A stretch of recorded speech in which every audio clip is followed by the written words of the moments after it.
Ezequiel capítulo 42. Depois disso, o homem conduziu-me para o lado norte, para o pátio externo, e levou-me aos quartos que estão diante do pátio do templo e diante do prédio, do lado norte. O prédio cuja porta dava para o norte tinha 100 côvados de comprimento por 50 côvados de largura, tanto na seção que ficava a 20 côvados de distância do pátio interno, quanto na seção oposta ao piso do pátio externo. Havia uma galeria na frente da outra nos 3 andares. Na frente dos quartos havia uma passagem interna com 10 côvados de largura por 100 côvados de comprimento. As suas portas ficavam no lado norte. Ora, os quartos superiores eram mais estreitos, pois as galerias tomavam mais espaço deles do que dos quartos dos andares inferior e intermediário do prédio. Os quartos do terceiro andar não tinham colunas, ao passo que os pátios tinham. Por isso, a área deles era menor do que a dos quartos dos andares inferior e intermediário desde o piso. Havia uma parede externa paralela aos quartos e ao pátio externo. A sua extensão era de 50 côvados na frente dos quartos. A fileira de quartos junto ao pátio interno tinha 50 côvados de comprimento, e a que ficava mais próxima do pátio central tinha 100 côvados de comprimento. Os quartos de baixo tinham entrada pelo lado leste, quando se vem do pátio externo.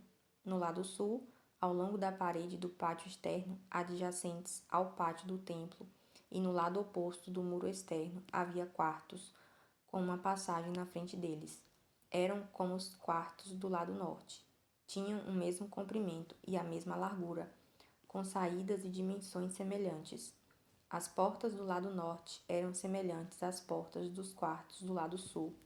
Havia uma entrada no início do corredor paralelo ao muro correspondente, que se estendia a leste.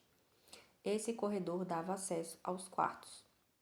Depois o homem me disse: os quartos do norte e do sul que dão para o pátio do templo são os quartos em que os sacerdotes, que se aproximam do Senhor, comerão e guardarão as ofertas santíssimas, isto é, as ofertas de cereal, as ofertas pelo pecado e as ofertas pela culpa, pois o local é santo.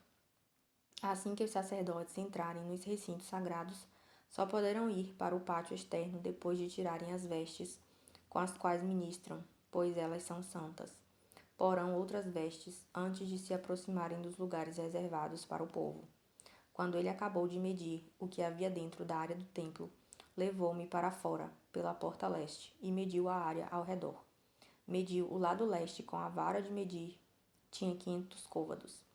Mediu o lado norte, tinha 500 côvados, segundo a vara de medir. Mediu o lado sul, tinha 500 côvados, segundo a vara de medir. Depois ele foi para o lado oeste e o mediu, tinha 500 côvados, segundo a vara de medir. Assim ele mediu a área nos 4 lados. Em torno dela havia um muro de 500 côvados de comprimento por 500 côvados de largura, para separar o santo do comum.